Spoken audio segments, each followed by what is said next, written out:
Bismillahirrahmanirrahim. Assalamualaikum warahmatullahi wabarakatuh.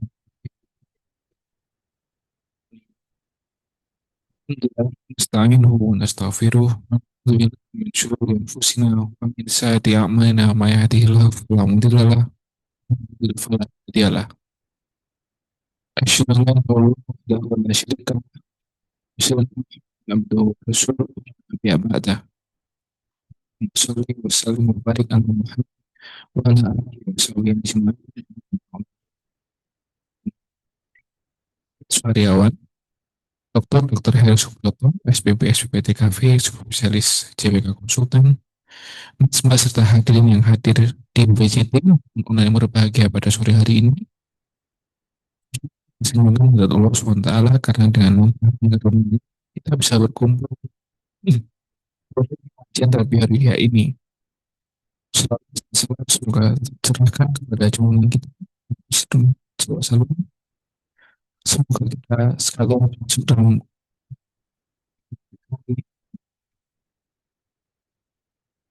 sebuah kajian yang membawakan sesuatu.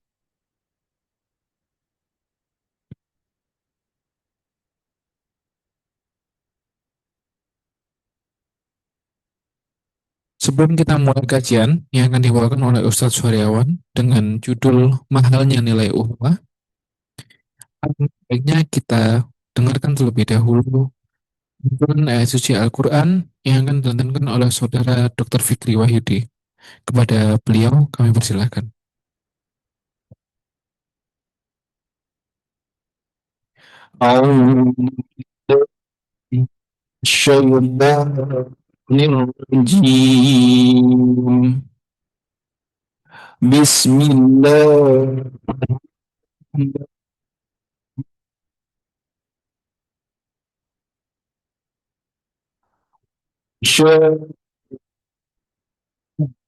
جعل الناس أمة واحدة ولا يزال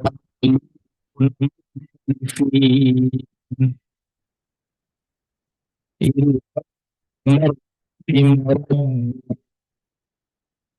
لذلك خلق كلمة ربك لأملأن جهنم من الجنة والناس أجمعين وقل قص عليك من أنباء الرسل ما نثبت به فؤادك وجاءك في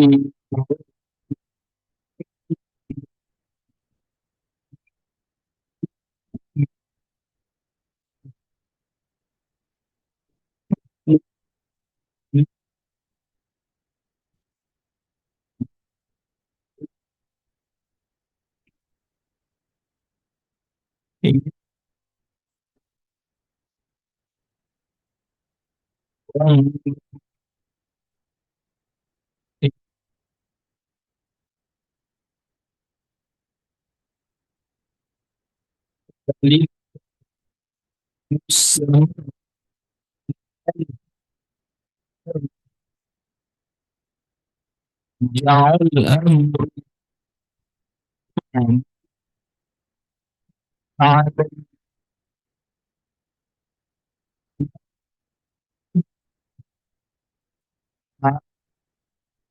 الأمر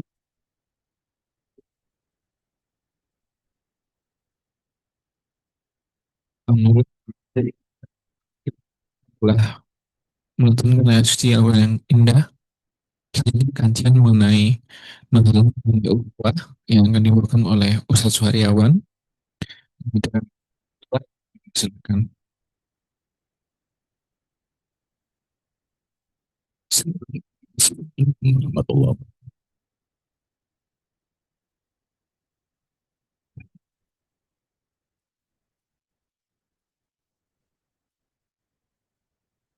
أشهد أن لا إله إلا الله وحده لا شريك له وأشهد أن محمدا عبده ورسوله الذي لا نبي بعده فعباد الله سنفسي وإياكم فقد فاز المتقون الله جل وعلا في كتاب العزيز يا أيها الذين آمنوا به ولا تموتن إلا وأنتم مسلمون بعد نسق الحديث كتاب الله وخير محمد صلى الله عليه وسلم شره محدثاتها وكل محدثة بدعة وكل بدعة ضلالة وكل ضلالة في النار. Yang kami hormati, semoga Allah senantiasa menjaga beliau dan iman dan kekuatan serta kesehatan senantiasa untuk kita kesemuanya pula. Dan para dokter-dokter yang hari ini hadir di majelis kita hari ini, sekaligus menambahkan hidayah dan senantiasa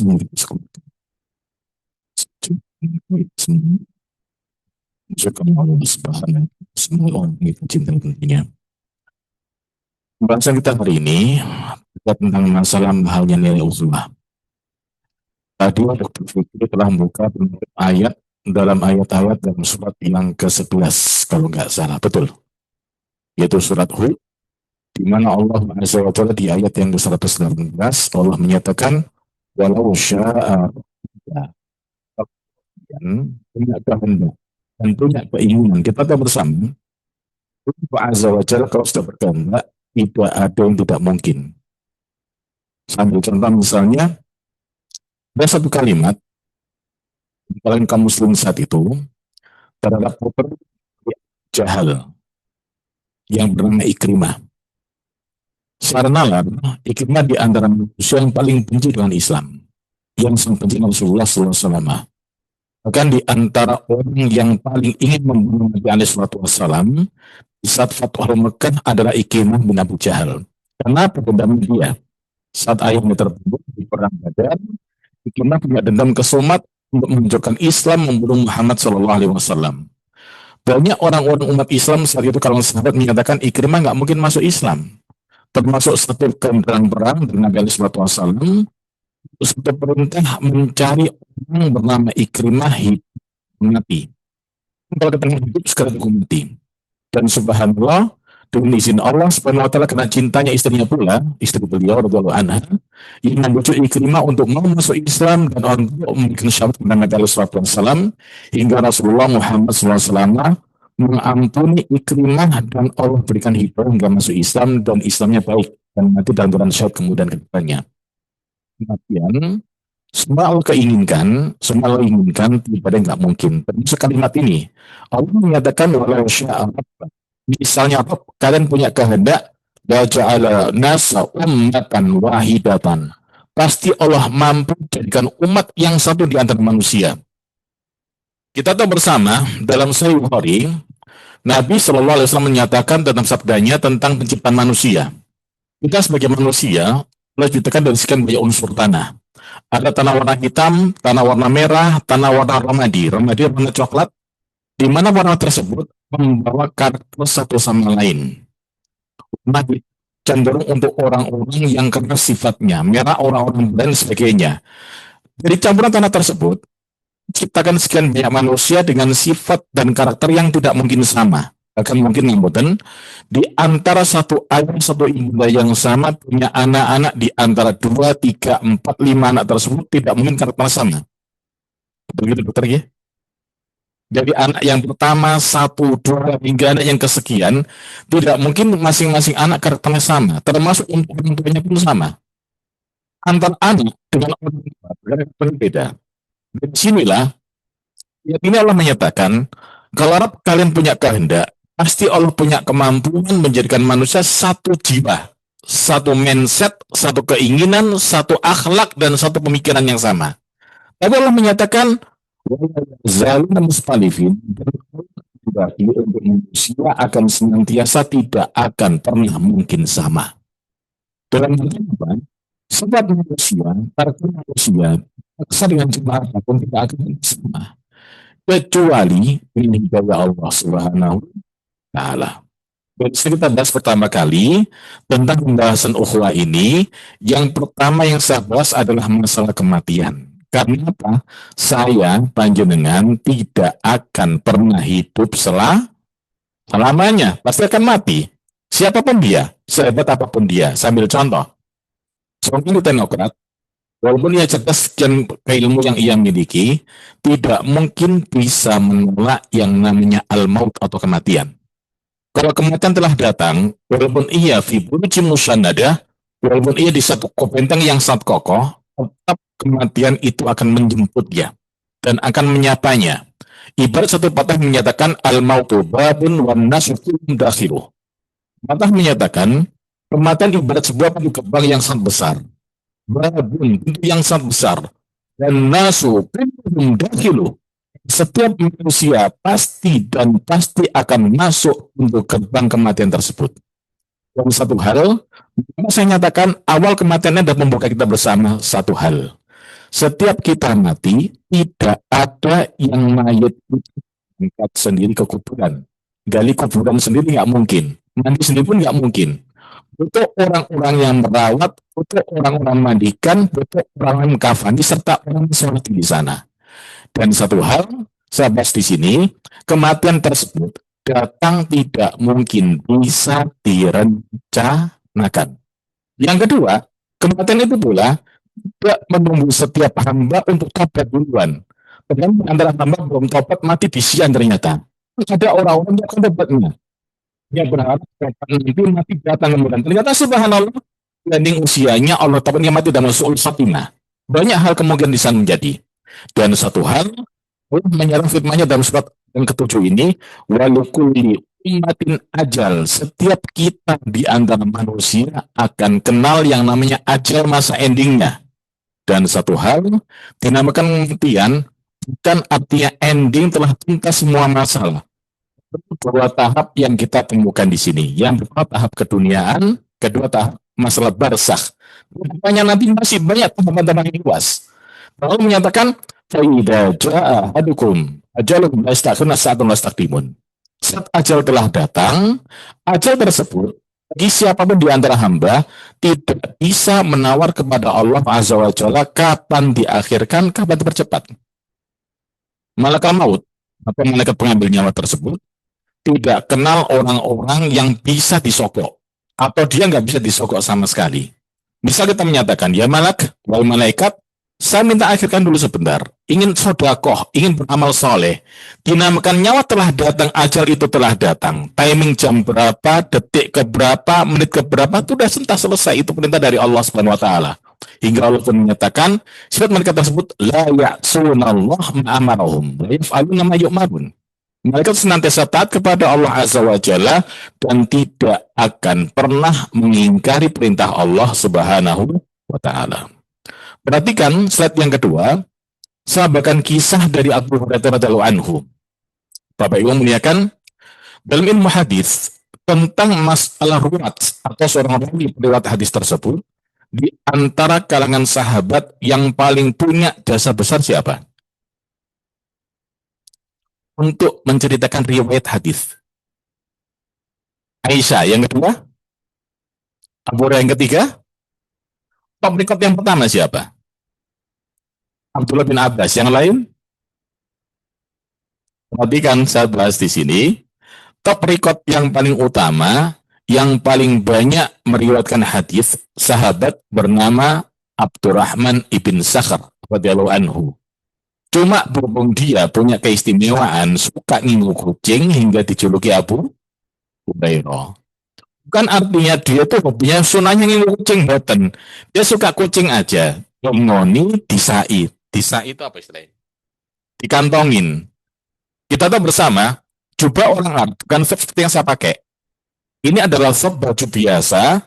Kalau jubah orang Arab itu ada sopnya lagi. Seperti Imam Masjidil Haram, kayak kutroh, dan lain sebagainya. Itu ada kantong besar. Abu besar tersebut suka ngantongi kucing. Dan dia di antara sahabat yang dikenal dengan istilah Ahlus Suffah.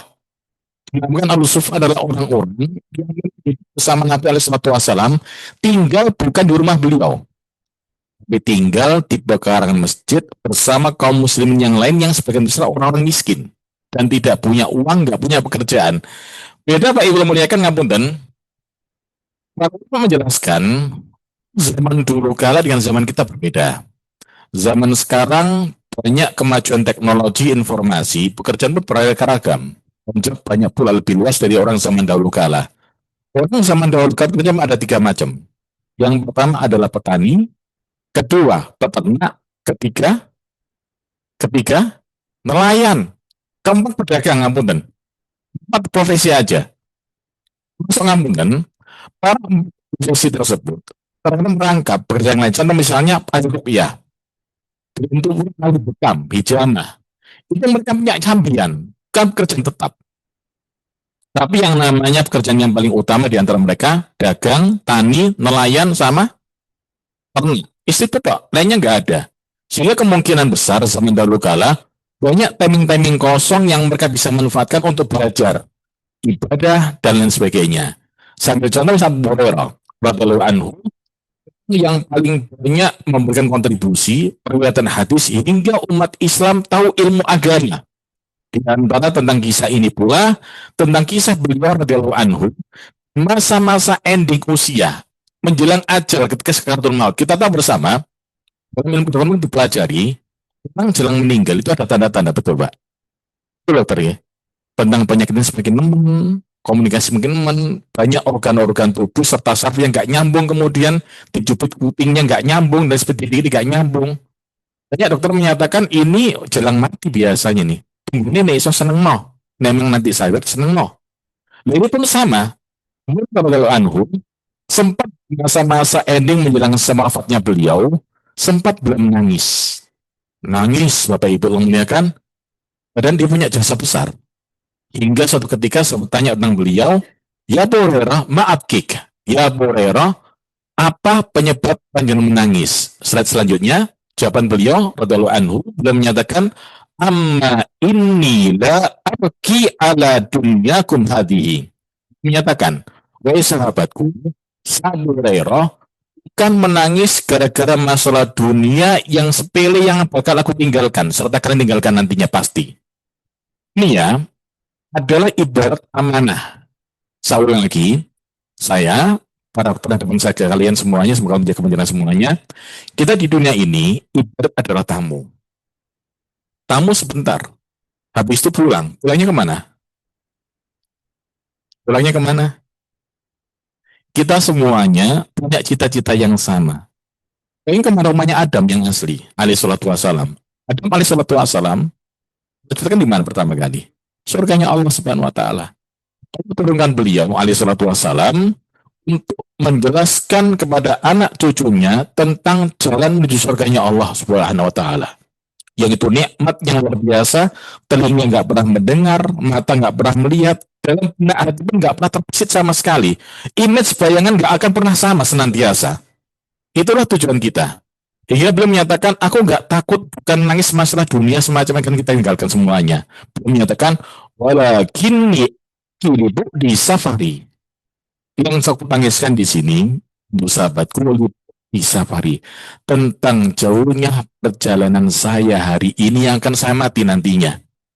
Saya tadi sampaikan, masa-masa kita hadapi saat ini adalah masa dunia, kalau mati masa barzakh. Setelah barzakh, ada yaumul ba'ats. Ada kebangkitan. Setelah kebangkitan ada yaumul mahsyar, saat kita dikumpulkan. Ya nantinya ada yaumul hisab, ada yaumul mizan, dan hari-hari berikutnya kesemuanya. Masih sangat panjang sekali. Ini menyatakan lebih di safari, safarku jauh yang jadi masalah. Kita di dunia sebagai seorang tamu pun sama, kita posisi safar di dunia ini pun bekal. Tapi beliau menyatakan wakil lati zahadi. Safarku jauh. Zadi qalil, kalku sedikit. Seorang sahabat yang banyak kontribusi hadis serta ilmu pengetahuan Islam, pahalanya pasti besar. Nabi menyatakan, man hada innahu man hada alal khair falahul hasanatu. Setiap di antara kalian sallallahu alaihi wasallam menyatakan, setiap dari kalian yang menunjukkan tentang al-huda, petunjuk kepada siapapun, walahu hasanatun wal hasan man tabi'ahu mithlihi wa la yanqusu min hasanati syai'an. Beliau menyatakan kama qala alaihi wasallam, setiap kalian yang menunjukkan tentang masalah petunjuk, dia akan dapat kebaikan. Dan kebaikan dari orang-orang yang mengikuti petunjuk tersebut. Tanpa mengurangi orang-orang yang niru petunjuk kita tadi. Abu Hurairah punya pahalanya, tapi menyatakan wakilati zadi yang jadi masalah bekalku belum sampai banyak, masih sedikit. Ini orang yang zuhud sama sekali tidak pernah merasa punya jasa besar pada Islam. Di satu sisi kita bersama Abu Hurairah punya jasa besar pada mata Islam. Dia menyatakan wakilatu zadi, bekalku sedikit. Wasbahtu fi su'udin muhammadin ala janatin wanar. Saat ini saya menuju satu turunan. Turunan tersebut antara surga dan neraka jahanam. Dan dia menyatakan, "Fala adri ila ayyuna yusliku bi." Yang jadi masalah, aku Abu Hurairah gak tahu di mana nantinya Allah tempatkan saya atau Allah berhentikan saya. Entah surga maupun neraka. Kita tetap bersama, saya tanya dengan, kita nggak tahu takdir kita. Kita cuma satu harapan kepada Allah Azza wa Jalla, kepada Allah Subhanahu wa taala untuk mengizinkan kita ke semuanya menggapai surganya Allah bersama orang kita cintai ke semuanya. Saya bahas di sini, kita ingin masuk surga tentunya. Ada slide yang berikutnya, di antara macam menuju surga, cepat sedikit, tentang kelompok manusia. Nanti akan kita bahas mengapa masalah bekal kita butuhkan. Masuk orang-orang ini kita butuhkan. Kita hidup yang ibaratnya manusia sosial. Kita butuh sahabat, kita butuh teman, kita butuh kerabat. Nanti yang merawat jenazah kita harapkan orang-orang terbaik. Ngapunten. Saya hidup saat ini dan sebelumnya di komunitas masyarakat merah. Bersama masyarakat merah, ya. Orang-orang dinas penerbangan. Bisa penerbangan. Dinas penerbangan. Aduh Doro. Dinas penerbangan loh, jangan dikira mereka dinas itu. Sempat suatu ketika kan waktu saya masih di rumah lama itu dari teman-teman kepolisian telepon saya, kamu aman dari gitu. Aman apa mas? Ya Ramadan, si ake wong ngobrol, ake mas. Tahu berat tadi ojo mas, no. Mereka Ramadan itu nggak kenal Ramadan, Pak. Namanya orang-orang merah kan. Ramadan sport, poso gak poso tetap mangan dia itu di situ. Ibaratnya gue liat dua angel bagi mereka gitu. Saya ngomong gitu teman-teman dari kepolisian, terserah semen obrak nih ganggu. Cuma nek gak ganggu ya, terus sampai di dulu mas, tak gitu kan Gian. Ya alhamdulillah sudah ketika nantinya diobrak sama tim kepolisian sekali aja. Itu contoh kecil. Perhatikan, ketika jenazah diramut sama tim merah ini, tidak mungkin jenazah diramut dengan cara terbaik. Dan yang pertama, yang kedua, jenazah meninggal dunia atau seorang mayat ini, yang ramut siapa biasanya? Keluarga. Yakin yang ngerat keluarga? Yang mandikan keluarga? Yang bikin kafan, yang nyiapkan kafan keluarga? Siapa kira-kira? Tetangga. Selain tetangga, ada yang punya tugas kok di RW itu. Mudin, barakallahu fikum. Saya jelaskan sekilas. Saya dari Kemenak dulu. Saya cukup lama di Kemenak Kota Surabaya. Itu ada penyuluh dan juga orang-orang yang memang dilatih dan digaji oleh Kemenak untuk sebagai mudin. Tujuannya apa? Kan petugas perawat jenazah, tapi petugas pendamping keluarga untuk merawat jenazah. Karena apa? Jenazah itu dan kewajiban ahlul mayyit, kan kewajiban Pak Mudin. Disinilah mulai dari sekarang prinsip kan di antara keluarga-keluarga yang kita miliki ada orang-orang yang siap untuk masalah penyelenggaraan jenazah, mulai memandikan, mengkafani, mensolatkan. Dan satu hal, mutan-mutan di kampung tersebut rata-rata tergantung orang sing mati wong marat, tapi saunoe. Nyolati pun saunoe. Nek sing mati wong sugih, wah sholatnya luar biasa, digawe-gawe pisan. Itu yang saya alami langsung. Saya alami langsung, wallahi demi Allah. Baik di kecamatan manapun, kelurahan manapun, RW manapun, di kota Surabaya tentunya. Saya tak Mamudin, kok ngerti nggak nih? Enggak ini sing ngawat terusan. Saya ngomong kan, lu sama yang kerawat juga aku nengono dari itu gondok kemudian. Bukan masalah apa dan apa. Masalah jenazah itu adalah di antara khidmah kita kepada keluarga kita nantinya. Yang terakhir sebelum dimakamkan. Walhamdulillah, saya coba ngasih masukan keluarga kami untuk nanti sebagai pembelajaran, maksimalkan keluarga kita ada orang-orang yang amanah siap merawat jenazah keluarga kita tentunya.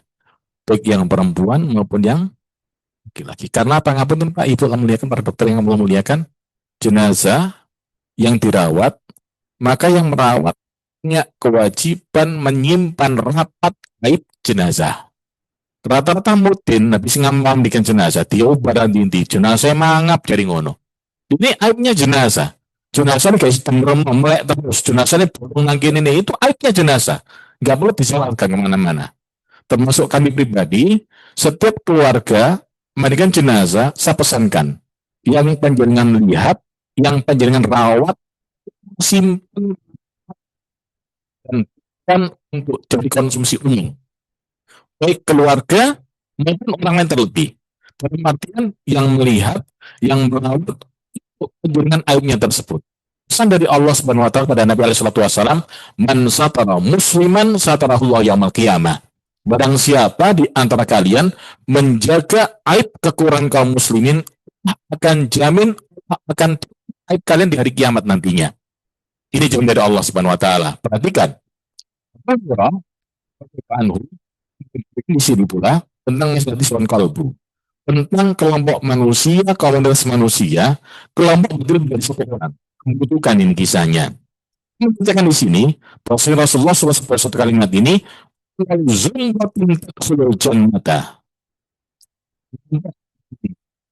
Pisan pertama, rembulan pertama, yang masuk surganya Allah Subhanahu wa taala ala suratil qamari lailatul badri. Mereka punya wajah mirip yang rembulan bulan purnama. Enak dilihat, cerah wajahnya, percaya wajahnya. Hingga dalam disebutkan mengatakan walladzina ala isrihim ka'asyaddu kaukabin idza'atan. Tentang ada kelompok manusia kayak warnanya serta cahaya bintang yang kuat cahayanya. Kaukab itu bintang. Bintang tapi itu akan kuat cahayanya. Bahwa menyatakan kelompok kedua dan pertama tersebut punya ciri khas. Apa ciri khasnya? Wahidin. Dia punya hati yang satu. Tekad yang satu. Niat yang satu. Keinginan yang satu. Mindset yang satu. Sama tanya, orang semacam ini mungkin ada nggak kira-kira? Saya mau tanya pada dokter yang Allah muliakan, orang semacam mungkin ada nggak kira-kira? Niat yang satu, mindset yang satu, ikhlasan yang satu, tujuan yang satu, mungkin ada nggak kira-kira? Pun misalnya ada, sulitnya luar biasa. Pun kalau ada, saya ambil contoh, Mitan. Jangan dikira, para ustadz atau para dai, orangnya ikhlas letal. Tidak, tidak semuanya. Di antara mereka, ada punya sifat, semuanya serba kami hitungannya. Sambil contoh misalnya. Suatu ketika, sempat di antara saudara kami punya jadwal kajian di sebuah hotel besar. Ya kayak gitu ngono. Mindsetnya uang semuanya. Dalam mindset dia ceramah duit. Saya ngomong waktu itu, ingat pesan Syekh kita ke semuanya. Orang semacam ini yang punya mindset uang, seorang dai, seorang pengusaha dan lain sebagainya, uang tersebut tidak akan pernah tuntas kita kejar. Nabi SAW ada satu kalimat ini, Pak Bilum, ya kan? Ngapunten, beliau menyatakan, Laukal bni Adam wadiyan bil mal. Beliau menyatakan, saya anak Adam punya dua lembah isinya harta semua. Bilang lembah itu kan dataran rendah, Bapak Ibu, betul? Cekukan kan itu lembah itu kan? Beliau menyatakan, misalnya seorang hamba punya dua lembah isinya harta semuanya, apakah tuntas kemudian selesai nggak nyari lagi? Atau punya dua lembah harta benda, masih kurang kira-kira? Sudah selesai cukup. Menyatakan labtagha wadiyan talitan, bakal akan kejar wadi yang ketiga, cari yang ketiga, ketika habis hati yang keempat, hingga belum menyatakan akan tuntas wama yamlau fahdul adam ila turab. Dan satu hal, tuntas dia nantinya nggak nyari lagi setelah mulutnya dengan tanah. Apa artinya? Mulut dengan tanah apa kira-kira? Ya mati. Mereka menyatakan alhaakum takatsur. Celaka bagi orang suka menghitung-hitung harta bendanya. Hatta surutumul maqabir. Kapan tuntas sampai ia masuk kuburan? Dalam kalimat ini belum menyatakan qulubuhum ala qalbi rajulin wahidin. Kedua ini dan pertama tersebut punya mental yang sama, kualitas hati yang sama, keikhlasan yang sama, kayak hati satu orang yang sama. Lakhtilafa bainahum wala tabaghad. Subhanallah. Sebab mereka satu. Ini yang kita inginkan masalah usulah. Lakhtilafa bainahum, tidak ada khilaf sama sekali. Khilaf artinya ada ibu muliakan, dokter yang muliakan, adalah sifat yang senantiasa nggak cocok. Itu khilaf namanya. Ambil contoh misalnya, saya dia dokter Fikri makan sama tim dokter kita kesemuanya. Tapi sesuk makan bareng kan, bismillah ayat, subhanallah, kita banget sama-sama. Ketemu nang pucang yo, nang pucang temen dah, pucang ya pucang kok biasanya tak share Sherlock. Subhanallah, di sana ternyata menunya adalah soto daging. Masakan mana kira-kira? Madura. Subhanallah, ngapunten nggih. Masakan Madura di antara masakan kaya rempah, milik orang-orang Padang. Yang jadi masalah orang Padang, orang Madura, nek masak rata-rata kabeh dilebokno. Jeroan dilebokno, full class dilebokno, sing undangnya namanya penyakit banyak dilebokno kabeh. Tapi subhanallah, rasanya nikmat.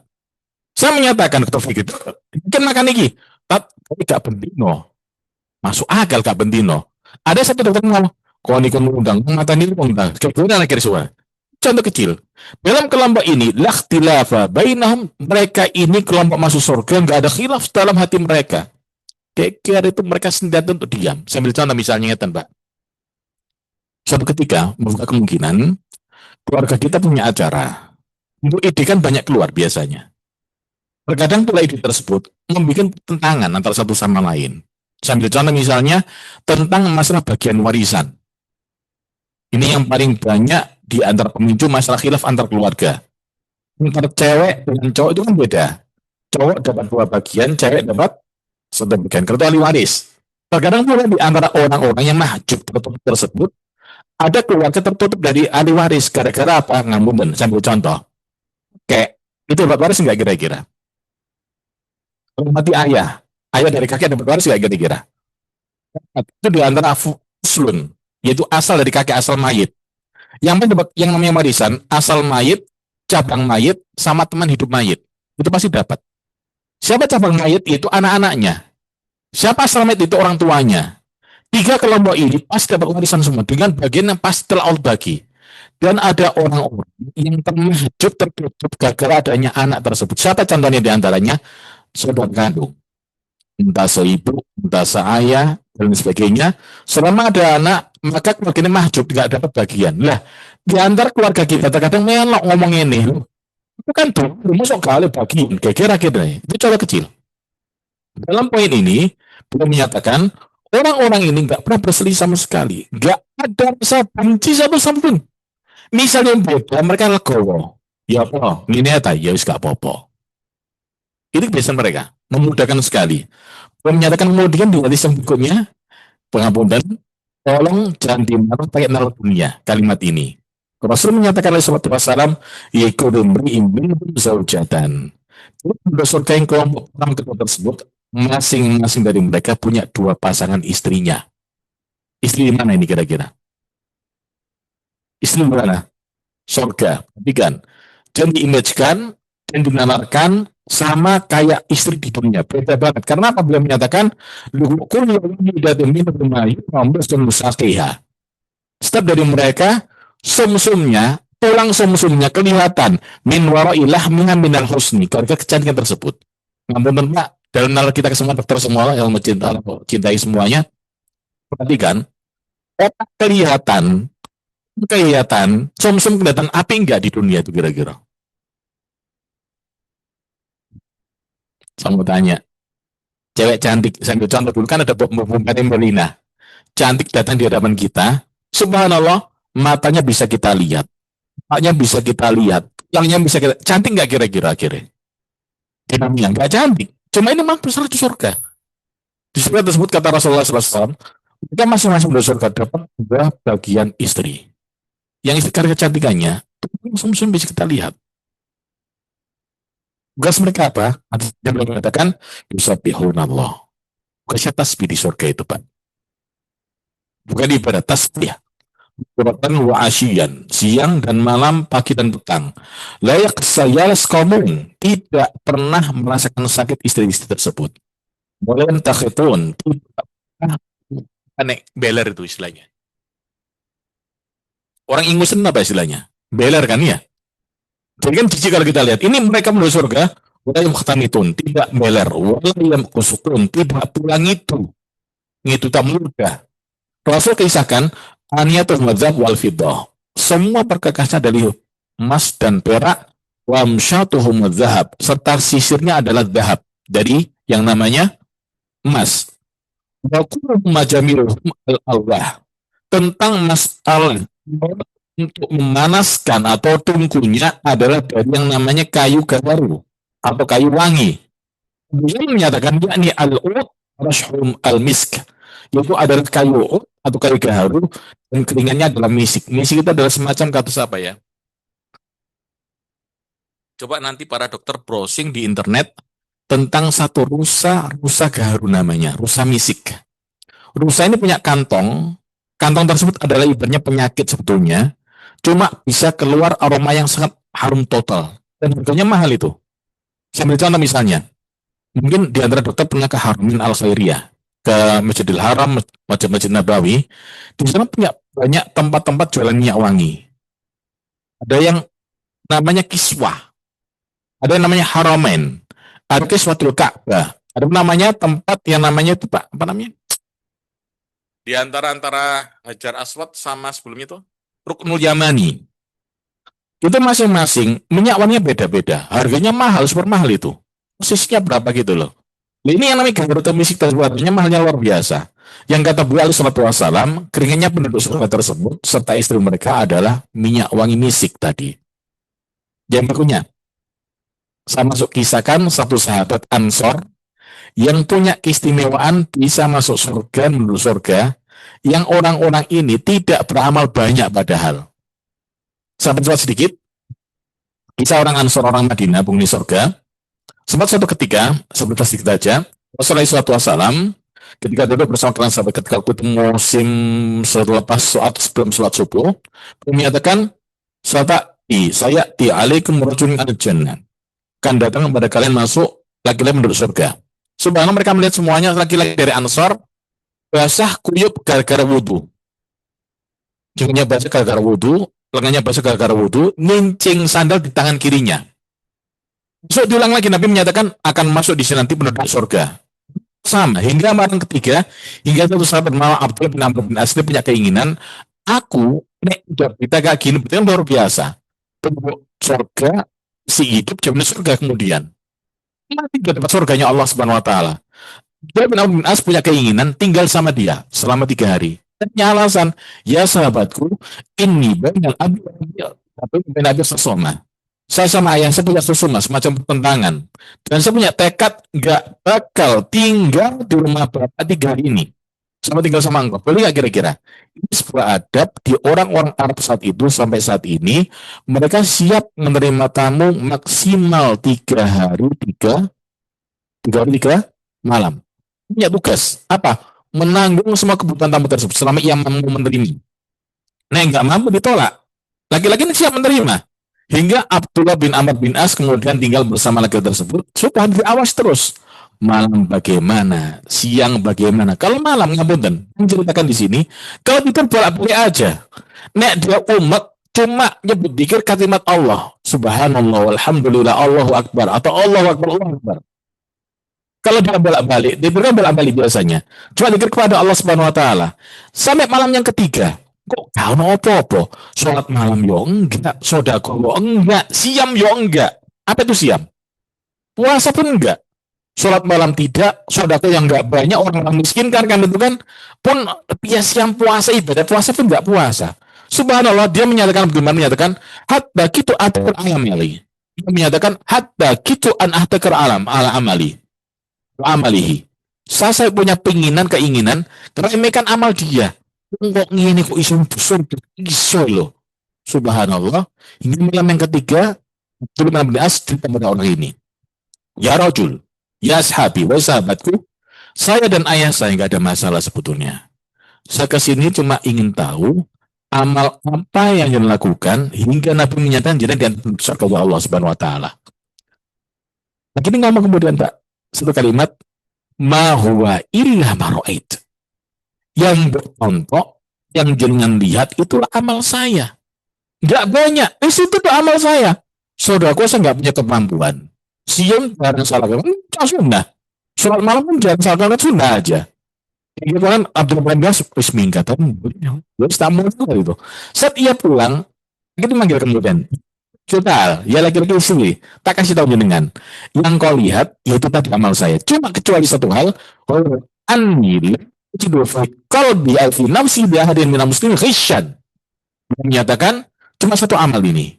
Saya punya mental, saya punya hati, tidak punya rasa rish pada kaum muslimin. Apa rish Bapak Ibu? Rish adalah sifat untuk khianat, sifat untuk menjebak, sifat karena hasut, sifat karena iri. Hati saya untuk wish itu saya buang untuk kaum muslimin. Rasa iri, rasa dendam, rasa mangkal, rasa ingin menjebak untuk menjatuhkan, saya nggak punya keinginan.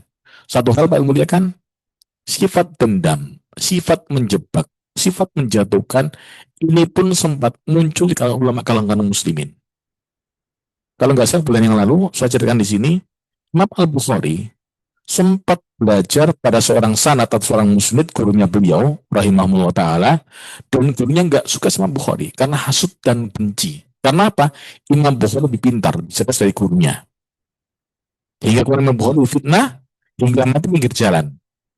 Kalau Bapak Ibu membuka dalam kisah sejarah, Imam Al-Bukhari matinya di malam Idul Fitri, malam kegembiraan, di dalam rumah, terpisah dari rumah yang ia tempati, miliknya dia dan keluarganya, dan ia mati di program menuju ke jalan setempat. Pinggir jalan nantinya dia.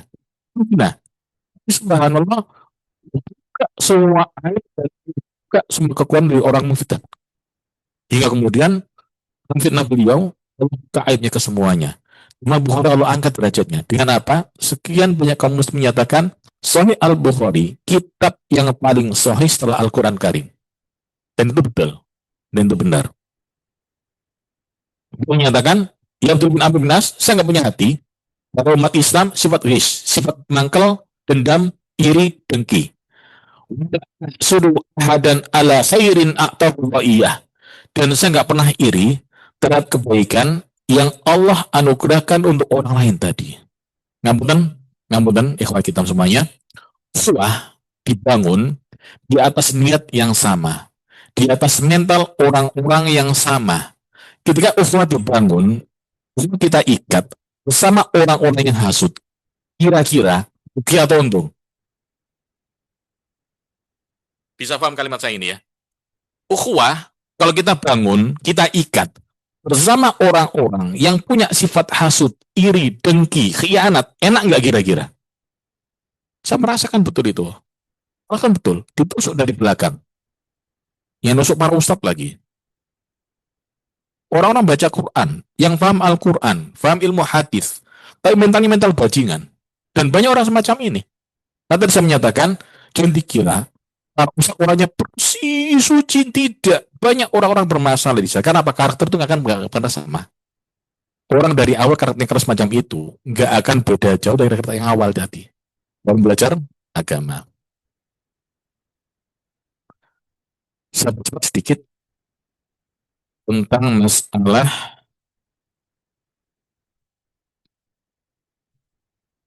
yang berapa ya. Ini intinya, sahabat Ansor tadi, tangannya nggak banyak bergerak dalam beramal soleh, kaki pun nggak banyak bergerak untuk amal soleh, harta pun nggak banyak bergerak karena dia orang miskin, cuma satu modal menjaga, dan itu berat. Maka Abdul Amr bin As menyatakan bahasanya hadzalaginah waltikuhu. Ini adalah perkara tadi punya masuk surga yang kayak kalangan sahabat nggak mampu untuk melakukan hal itu. Masalah hati tadi, waktunya luar biasa. Sedikit dokter, barakallahu fikum. Hasil dosa nikmat sudah lewati aja. Rezeki telah Allah takar dan atur. Itu artian kalimat ini ikhwan dan muliakan. Nabi menyatakan apa soal kalimat menyatakan soal kalimat ini, innallaha ta'ala sama bainakum akhlaqakum. Allah Azza wa Jalla Bagi akhlak kalian ke semuanya. Orang baik, orang-orang yang tidak baik, orang-orang semi baik, orang-orang kurang baik, dan Allah begitu semuanya. Kama sama bainakum arzaqakum. Sebagaimana Allah telah bagi rezeki kalian ke semuanya.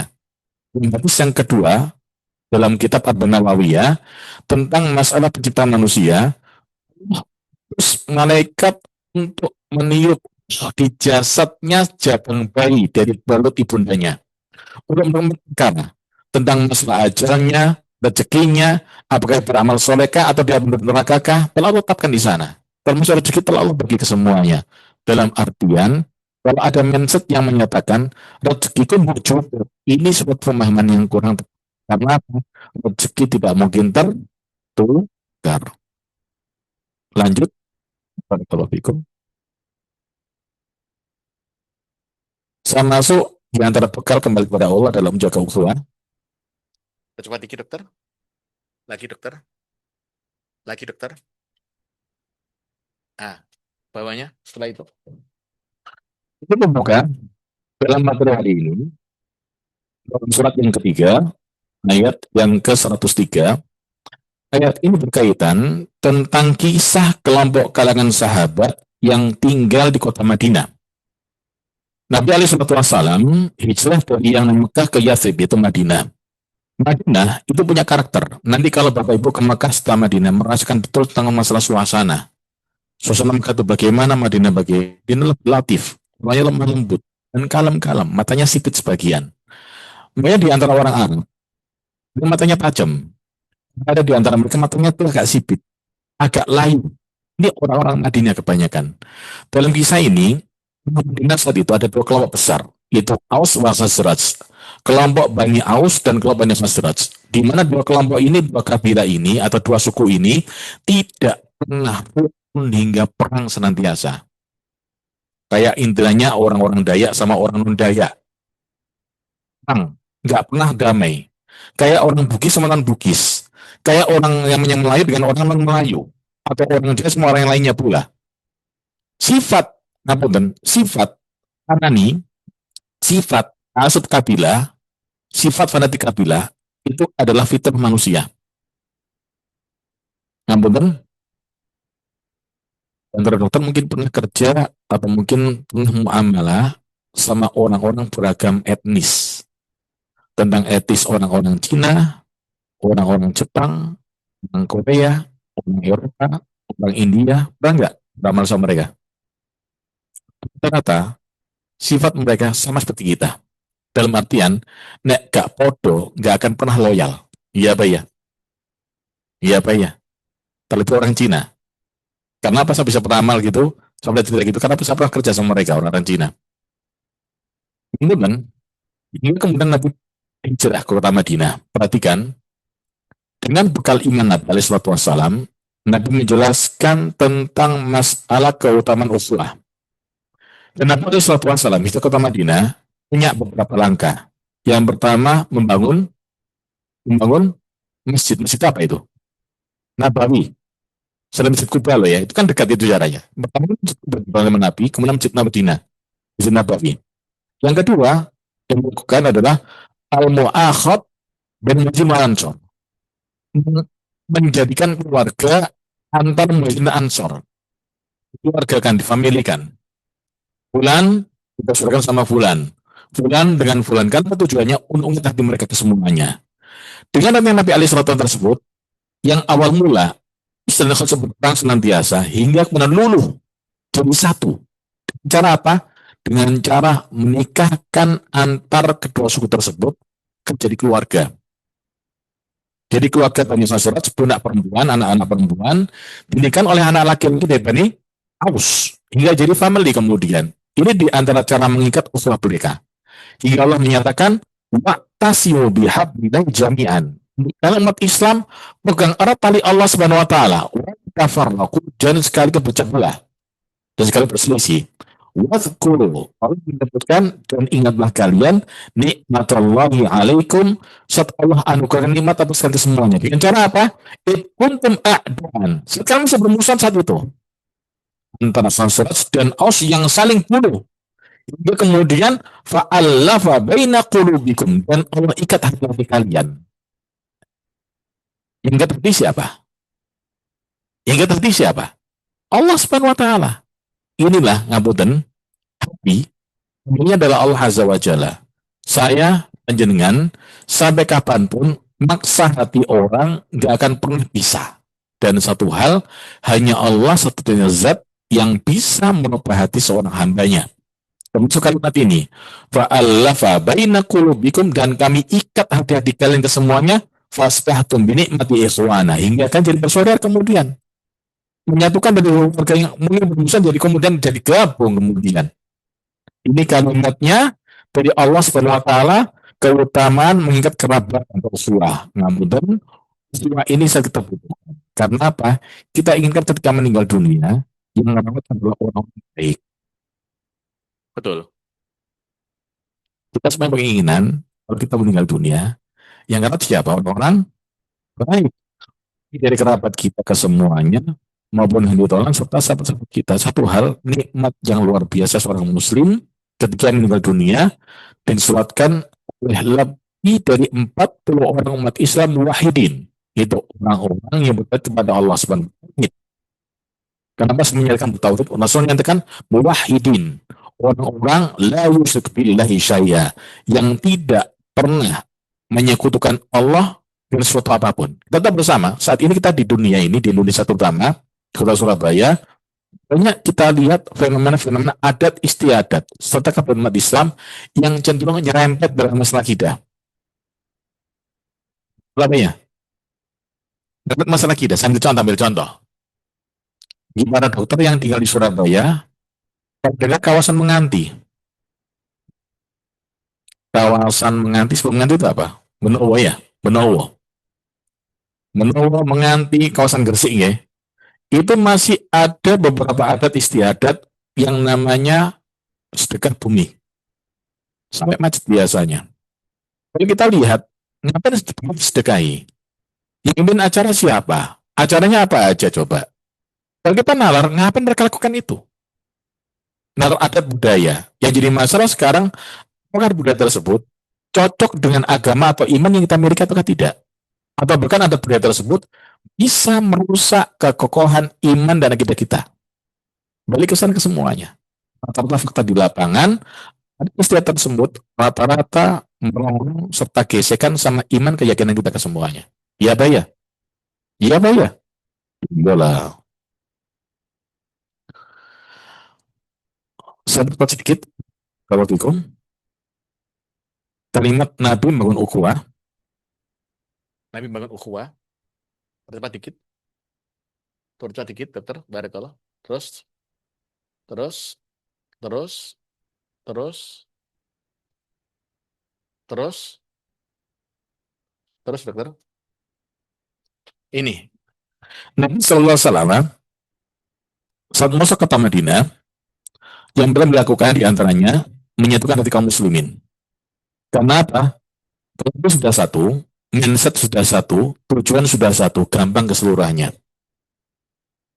Ibarat panglima perang, planning menyerang, musuh menyerang negara kita.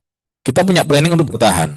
Kita siapkan orang-orang tertentu, tim bertahan siapa aja, tim infanteri siapa aja, nah, tim para penyokong, perbekalan serta peserta siapa aja.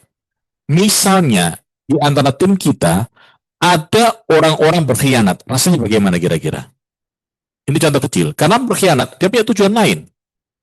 Mungkin masalah dunia kah, kedudukan kah, bisa jadi masalah orang yang cinta di sana, yang jadi musuh saat ini. Enggak enak dikhianati itu, Bapak Ibu. Itulah di antara peran Nabi SAW, pertama kali melakukan adalah mu'asat, menyatukan hati kaum muslim di sana. Seperti dokter, barakallahu fikum. Di antaranya pula, menyuruh persaudaraan antara Muhajir dan Ansor. Sedikit dokter, barakallahu fikum. Sama seperti hakik persaudaraan. Hakik persaudaraan, terus, dokter. Terus, dokter. Ayo, masuk sini, perhatikan.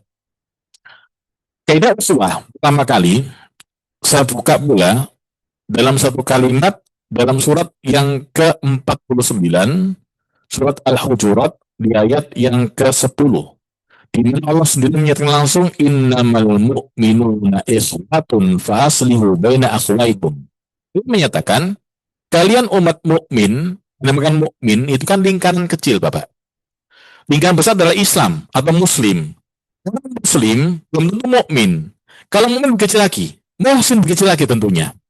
Nah, Allah dalam ayat ini Allah menyatakan innamal mu'minuna ikhwatun. Kalau sudah dia beriman, ya iman, pasti itu mentalnya bersaudara.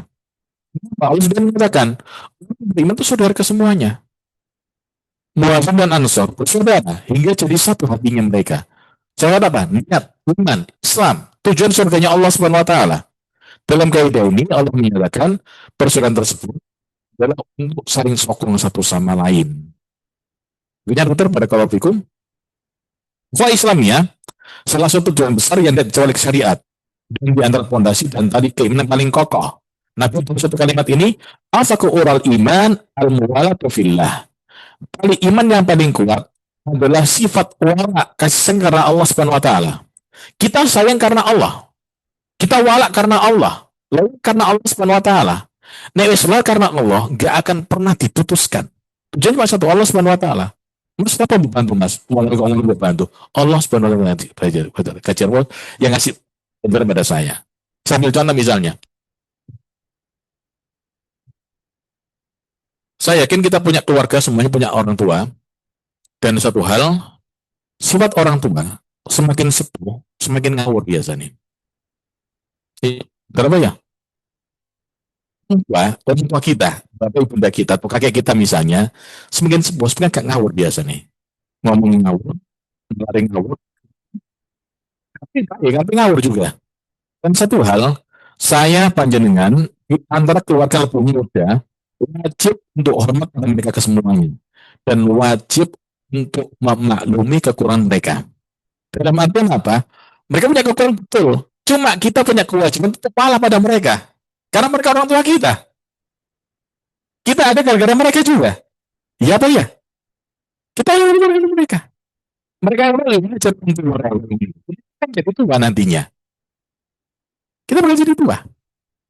Dalam kaidah ini, Rasul menyatakan, cinta karena Allah, nek wis wala karena Allah. Ada orang menghina, bapakmu bajingan kok mau orang mas, loh, walau bajingan udah bapakku terus, ini terusan. Dan satu hal, bapak maling, bapak perampok, zina, bapak pembunuh, bapak pemabuk, itu bapak kita, gak akan pernah berubah. Salah apapun beliau, artinya ada rasa dosa dalam hatinya, mental dosa masih ada. Dia punya keinginan, anakku jangan sampai seperti aku. Kan gitu istilahnya. Sini betul kata Rasulullah SAW. Iman yang paling kuat ketika wala yang diberi oleh Allah Subhanahu wa taala. Kedua, beribadah tulillah. Musa iman karena Allah. Lalu nggak bantu masmu? Biar untuk pembelajaran. Saya beri contoh. Kita punya kakak, madat, minum ganja. Minum ganja, apa ngisip ganja. Saya dulu punya teman, yaitu di visip dulu tuh, ya teman sebelum nyaman itu. Saya pertama lihat ganja waktu itu, ya itu disebul, diisep mana loh. Lah, mau rokokan kok cilik ngono. Ternyata ganja. Tahun 96. Sudah lihat belum jenengan ya? Sudah lihat nggak 96 ya? Sudah lihat kelas berapa waktu itu? Di sini belum ada gedungnya. Gedungnya waktu itu masih lempar, satu gedung, satu lantai aja waktu itu. Tahun 96-an. Bisa jalan dari sini ke kampus A itu nembus biasa itu. Zaman kita kuliah kan keliling. Kampus A, B, C itu keliling jalan kaki. Naik nang C numpak mulai T2. Nunggu lama, gak ada bis UNER waktu itu. Sekarang sudah ada bis UNER kan? Jaya sekarang, anak sekarang. Dan kita susah dulu. Saya menyatakan, iman yang paling kuat, karena Allah, puji karena Allah. Bukan kemungkinan, kita punya kakak itu madat. Dia ditahan. Pertanyaan, Mas, samanku jaksa gak mantan adikmu? Saya menyatakan, adik saya nggak sabar karena Allah Subhanahu wa taala. Kenapa? Agar dapat pelajaran.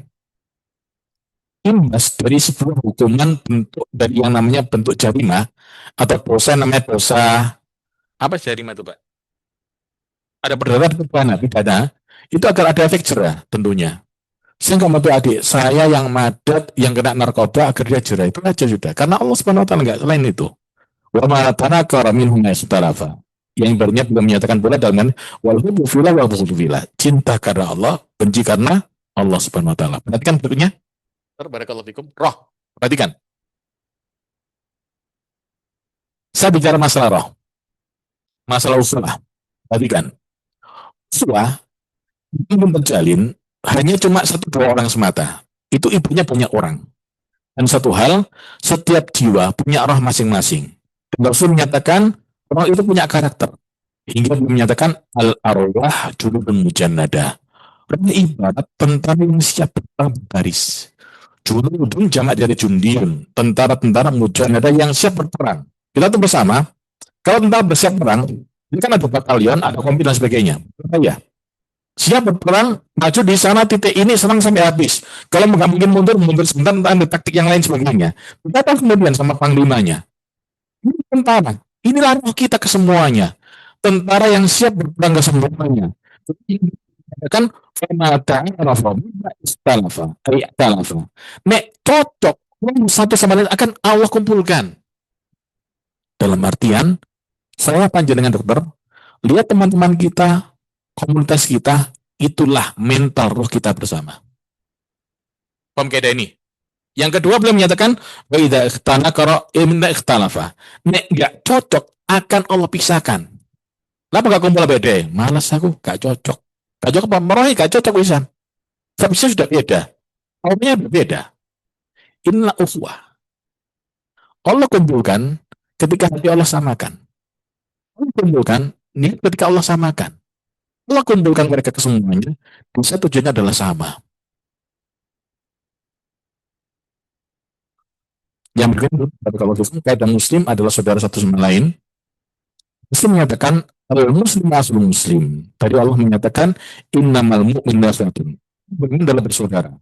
Jika ini mengatakan muslim dengan muslim adalah saudara. La yasdulu dilarang untuk mendolimi. Yang kedua, la yasdulu dilarang untuk menggunakan pula ngenyaan. Yang ketiga, mendustakannya, bojo jatuhkan, dilarang. Atau yang berikutnya, kira atau merendahkan. Ngapunten. Saya panjenengan, insya Allah sama semuanya. Terkadang Allah kasih rezeki banyak, terus sedikit. Kenapa ya? Di saat di puncak ekonomi tertinggi yang kita dapatkan, muncul rasa ujub terkadang. Rasa bangga, rasa tinggi dari yang lainnya. Dan orang di bawah rendah gitu. Siapa kau niku? Siapa sampai niku? Ngomongnya aku, siapa kau niku? Dan poin ini, Rasul kata, wala yahkiru, dilarang merendahkan. Termasuk antar kerabat. Apakah kamu ini? Kau niku apa? Misalnya gitu. Ini dari kebiasaan sudah. Dan satu hal, semakin orang tinggi niatan masalah ekonominya tersebut, semakin ia mudah mendekat orang lain. Dalam ukhuwah tidak kenal istilah yang namanya nominal harta, apapun itu, tujuan Allah Ta'ala. Ada pertanyaan dokter? Kurang berapa menit ini kira-kira? Kurang 10 menit. Materi masih banyak ya kita aneh ya. Seperti bersambung model ini. Ini endingnya masih bersambung padahal itu. Masih panjang lagi tulisannya. Sebentar kok. Masih panjang lagi belakangnya itu. Slide yang berikutnya lagi nantinya. Setelah saya bikin itu. Apanya dokter? Barakallahu fikum. Satu hal, menurut Allah menyediakan dalam masalah muamalah atau menjaga masalah hati ke semuanya. Hati itu tipis. Nek wis kecentok, itu biasanya kapok. Apa kecentok dalam bahasa Indonesia itu? Terbentur, disinggung, udah kapok biasa gitu. Saya punya dosen, sekarang dia sebagai rektor sudah, alhamdulillah. Jadi itu kadang warung ini, dalam forum kelas ini kan, nek kon konco kan, nek sampai kon ikut bujui konco, mungkin nanti konco, wah bakal dieling, bakal salah sih itu bisa. Sampai kapan dosa ingat, oh fulan ini pengkhianat, fulan ini suka bohong, fulan suka yang musuh orang dari belakang. Dicatat sama Allah Subhanahu wa taala, seorang itu dalam matinya, gak bakal tak balik meneh. Udah. Silakan kalau pertanyaan, Bapak Ibu yang memuliakan, barakallahu fikum. Terima kasih atas kajian yang diberikan pada sore hari ini. Saya kembalikan ke hadirin yang hadir di PCT maupun online. Apakah ada yang ingin bertanya? Silakan barakallahu fikum. Silakan, Dr. Bendito. Ya aku gak pakai koplo. Kamu tuh apa pakai koplo aku sepurone.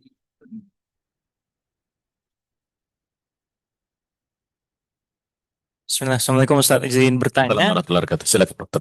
mengenai itu kan tadi dikatakan dipersaudarakan Ustadz antara muhajirin dan kaum ansor. Betul. Nah, apakah kemudian mungkin putri perempuan dari seorang kaum ansor, apakah di waktu itu apakah kemudian menjadi mahram bagi kaum muhajirinnya? Barakallahu fikum. Wafik barakallah. Kalimat masalah mu'akhad usulan tersebut kan artinya berlaku hukum mahram. Tapi mu'akhad dalam masalah iman. Masalah iman. Saya ambil contoh tentang nanti yang kita lewati tadi antara Abdurrahman bin Auf dan Sa'd bin Rabi' yang Nabi saudarakan. Abdurrahman bin Auf seorang muhajirin kaya raya, kasih izin untuk hijrah ke Madinah dengan syarat semua kerabat nggak boleh dibawa. Yang kedua, semua harta nggak boleh dibawa. Awak ambil baju. Itu tok sama kerabatnya. Wis, silakan hijrah ke Madinah. Hingga ke Madinah, Nabi tahu Abdurrahman ini orang kaya, ya seorang kaya. Terus dengan Sa'd bin Rabi'. Maka Sa'd bin Rabi' menyatakan, ini kalimatil ansor anni aktarum malan minhum. Saya menyatakan, ansor sudah tahu kalau aku Sa'd bin Rabi' adalah orang ansor yang paling banyak hartanya. Wa in dimra'atan, dan saya punya dua istri. Silakan kau lihat, nek memang ada yang cantik dan kau suka, aku talak dia. Kita mindset menyatakan, oh ngawur nih, kan gitu istilahnya. Itu kan cuma mindset dia zaman jahiliyah dahulu. Yang punya pemikiran, duit, tapi tak kayak no. Kan gitu. Saya punya harta, saukos malik satroi, tak bagi hartaku dua kelompok. Bagian, separuh untuk engkau, separuh untuk aku. Cukup sama dua, satu untuk engkau, satu untuk aku. Ini alam mikirnya beliau. Cuma gak diberikan dalam Islam. Ini udah maaf, ambil pendapat, ambil sebuah istihad. Saya minta tolong satu hal, tunjukkan pasar. Saya pinjamnya harta untuk beli cangkul. Cangkul itu dibeli dengan cara apa? Ya, namanya istilah dalam bahasa kita itu apa istilahnya tuh? Yang baik.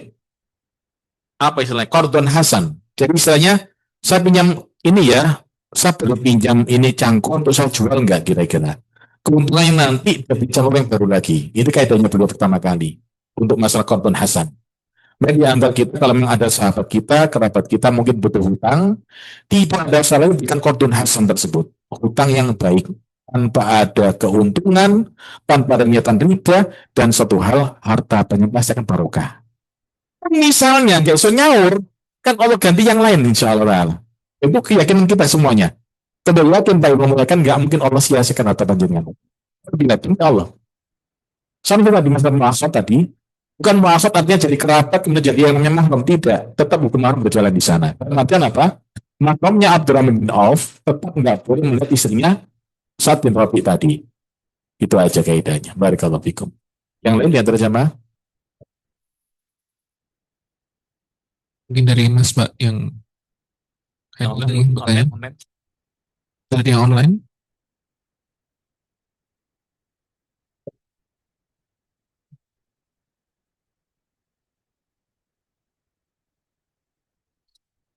Ustadz izin bertanya Ustadz. Silakan dokter. Barakallahu fikum. Kan disebutkan wa'tasimu bihablillahi jami'an wa la tafarraqu. Betul. Tapi kenapa juga ada hadis yang menyebutkan satastariful ummati Ila salam sepian nabi kota. Ya, Barakallahu itu fikum. kok seperti kontradiksi ya Ustadz. Ta'arud.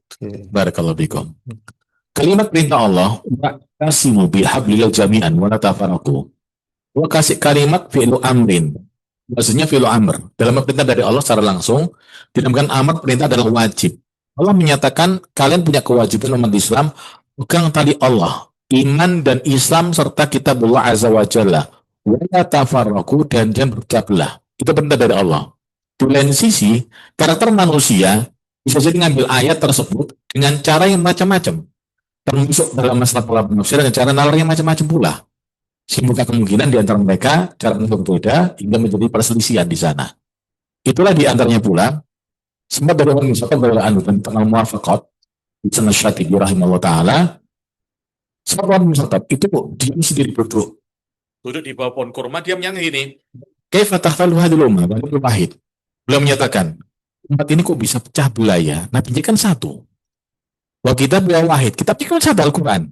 Kita punya wahidatun. Kita kiblatnya juga sendiri. Kita bermusyawarah. Kok bisa kekiran? Perhatikan, Abdul bin Abbas cerita kemudian tentang masalah ini. Ambil mukminin, innama anzalna hadzal Qur'an lana wa qara'nahu wa nazala. Mengatakan, ya mukminin, kalau kita Al-Quran kita semuanya. Kita membaca yang pula dan kita tahu tentang makna ayat tersebut, gimana turunkan ayat tersebut hukumnya. Tapi yang jadi masalah saya kurang ba'dina kaumun akwamun. Nanti setelah kita ada kaum muslimin, generasi bawah kita. Dia Yaqra'ul Quran, dia nazalah. Yang baca Al-Quran, tapi nggak paham apa yang mereka baca. Kayak kuno fi kulli qaufin ra'yun. Nanti yang ke depannya buka kemungkinan satu kabilah, satu kelompok punya pemikiran masa penafsiran Al-Quran. Itu sampai yang berbeda pula. Kita kan ada ke ikhtalafu. Nek udah gitu nek bisa berselisih. Udah ikhtalafu ikhtalafu. Udah berselisih akan berperang nantinya. Itu kaidahnya dokter. Dalam artian ngapunten, kemungkinan dan juga berselisih karena apa? Cara pendapat yang berbeda. Dan berbeda, yang punya pula pendapat berbeda. Selain pendapatan berbeda. Itu jadi masalah pula. Sambil contoh, kisah pembunuhan Utsman bin Affan itu sebabnya apa sih?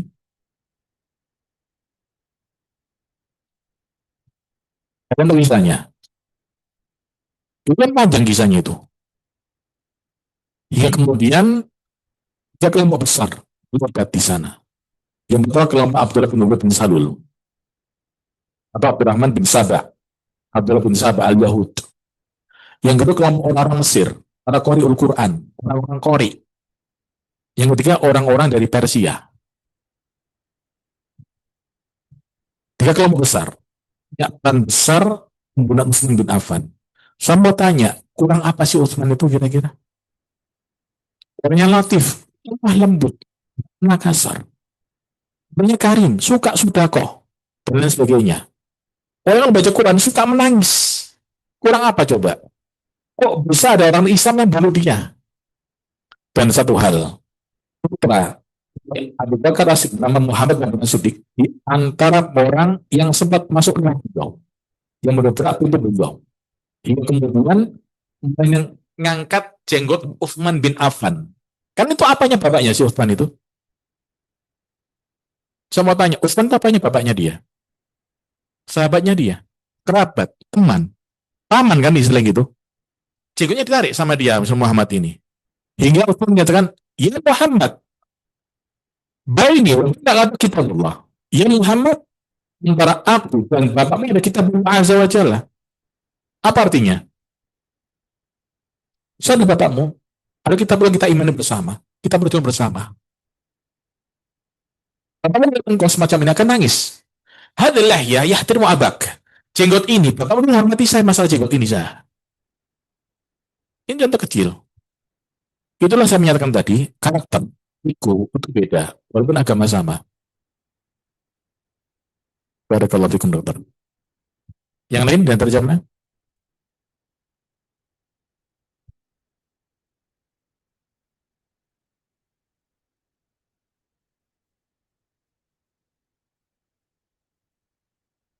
Kira-kira jelas dokter materi hari ini?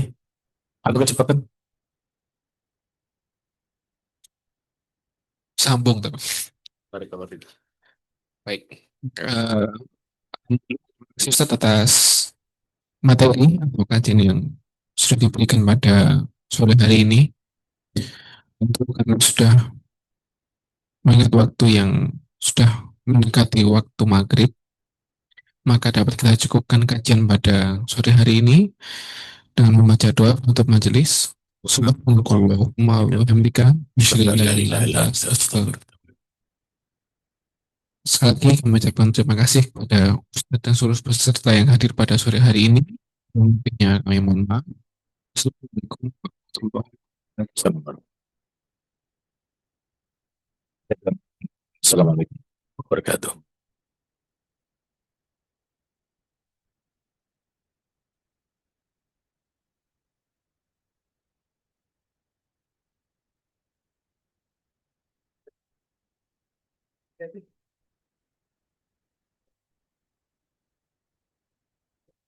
Tidak jauh. Iya, boleh. Jalan maghrib itu.